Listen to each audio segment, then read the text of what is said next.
На денешен ден во 1701 година во Нью Хевен, Конектикат е основан универзитетот Јейл, денес еден од најпознатите и најдобрите универзитети во САД.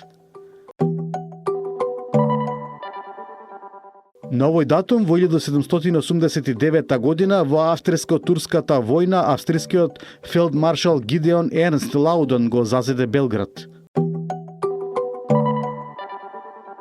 На денешен ден во 1806 година Прусија ја прекина својата неутрална политика кон Наполеон и објави војна на Франција, пошто беше поразена со големи територијални загуби. На овој датум во 1831 година во атентат беше убиен претседателот на Грција Јоанис Каподистријас, кој владееше апсолутистички и се потпираше на армијата. На денешен ден во 1854 година роден е српскиот физичар и пронаоѓач Михајло Пупин, познат по Пупиновите калеми. Тој е и автор на автобиографската книга Од емигрант до пронаоѓач. На денешен ден во 1892 година роден е Иво Андрич, единствениот југословенски писател, добитник на Нобеловата награда за литература. Неговите дела се преведени на многу светски јазици.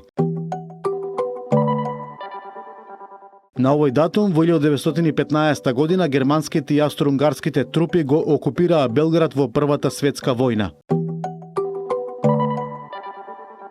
На денешен ден во 1934 година во Марсеј беше убиен југословенскиот крал Александар I Караѓорđевиќ. Атентатот го изврши Владо Черноземски.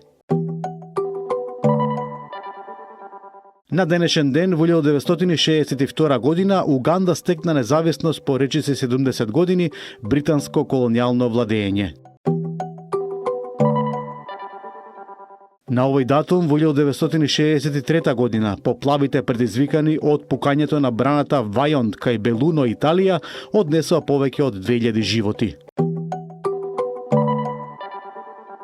На денешен ден во 1967 година во Боливија беше убиен аргентинскиот легендарен револуционер Ернесто Че Гевара, символ на револуцијата во Јужна Америка.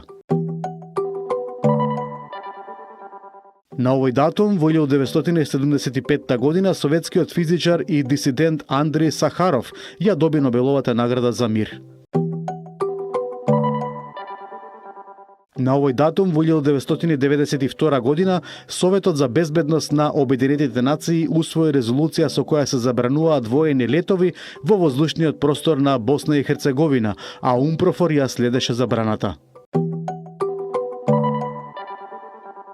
На денешен ден во 2004 година во Авганистан се одржаа првите директни претседателски избори во историјата на земјата, на кои победи Хамид Карзаи. На овој датум во 2012 година пакистанската активистка Малала Јусуфзаи беше нападната во атентат поради нејзината борба за правото на образование на жените.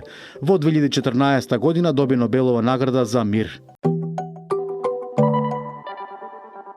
На денешен ден во 2014 година почина актерот Борис Бузанчиќ, првиот демократски избран градоначалник на Загреб и пратеник во Хрватскиот парламент.